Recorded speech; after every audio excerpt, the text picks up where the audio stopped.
I think you can see the approved rate is really, drastically improved. And that's the other number that I think has caused for a lot of people to have confidence in EB-5 again. So seeing those people file in early 2023, receive their approvals, I know that we're, I think we're over 200 approvals at this point from since the RIA, the Reform and Integrity Act, really provided a clear pathway to filing an EB-5 application and getting that green card.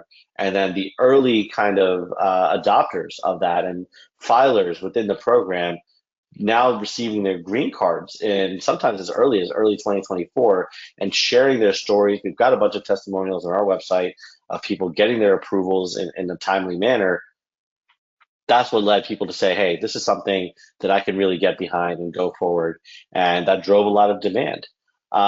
We also saw a big spike in 2024 of approvals. And I think, this is not just approvals of people filing post-RIA, but even people who filed pre-RIA.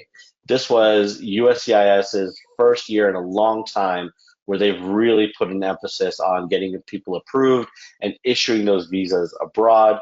And that's really encouraging for new investors. Not only does this mean that in the short term, we're starting to see people actually move through this program and obtain their green cards very quickly, but it means that we're starting to clear out some of those backlogs that have been really plaguing this program for a long time, particularly for Chinese nationals. And the quicker that USCIS processes these applications, the less visa waste there is that carries over to other categories. And the more we see people as success stories. And success stories, I think, are really what always drive any program, especially with investment, right, when this much money is involved.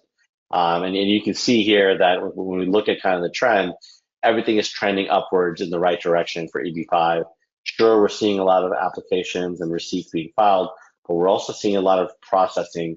And significantly in 2024, we saw a lot more petitions processed than were filed, which is great. Seeing processing outpacing demand is what we want to see with any government program.